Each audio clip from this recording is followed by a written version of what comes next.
وكابتننا اسامه عصام. طيب حسين الشحات جاله عرض ب 125 مليون جنيه.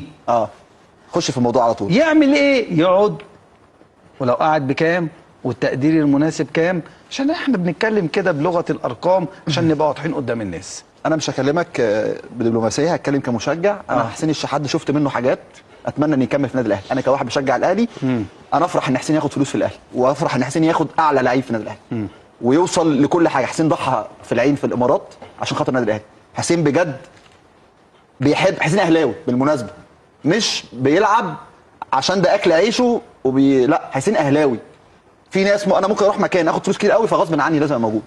بالنسبه لحسين وبرده يعني انا هربطه بموضوع امام. انا عارف ده انا بالنسبه لي امام لعيب احسن لعيب في مصر، بس الفرق بين امام وبين حسين ان ده عايز النادي الاهلي وبيضحي علشان النادي الاهلي.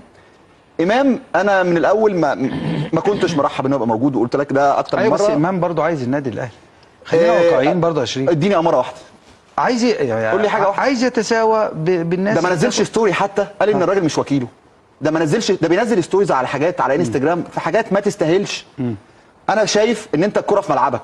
انت لو عايز فعلا النادي الاهلي بيقول ان ادم وطني ده مش وكيل الراجل، وده في الحقيقه برضه ادم وطني. انا مش فاهم هو الراجل فاضل له سنتين. انت لو راجل وكيل محترف او بتدور الراجل على العقد، مفيش حد بيكلم حد قبل سنتين. عندك عرض هاته. انا برضه ما شفتش العرض. انتوا عمالين تتكلموا، اسامه ياكد في ده، مفيش عرض رسمي جه النادي الاهلي على امام عاشور.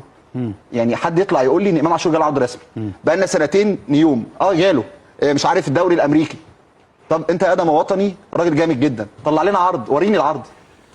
اقسم بالله الواد شريف حازم ده معلم في كلامه ومعلم في كل كلمة بيقولها. الواد بيعرف يتكلم ويقول يعني كلام من الآخر. بيقول لك الفرق بين حسين الشحات وإمام عاشور ان حسين الشحات بيحب النادي الاهلي، اهلاوي، انما امام عاشور عايزيني ادوني اكبر عقد في الفريق وادوني اكتر فلوس في الفرقه. عشان كده الفرق واضح جدا جدا بين حسين الشحات اللي تنازل عن فلوس كتير قوي قوي عشان يلعب في النادي الاهلي، وامام عاشور اللي بيطلب فلوس كتير قوي قوي علشان يفضل قاعد في النادي الاهلي. كلام يتقل بالذهب من شريف حازم بيبين لك الفرق بين واحد بيشتري وبيحب النادي الاهلي واهلاوي اصلا حسين الشحات، وواحد تاني زي امام عاشور مع ادم وطني بيلوع النادي الاهلي علشان التجديد وعلشان ياخد اكبر عقد في الفرقه. هو ده الفرق بين واحد بيحب النادي الاهلي وواحد عايز ياخد اكتر فلوس في النادي الاهلي.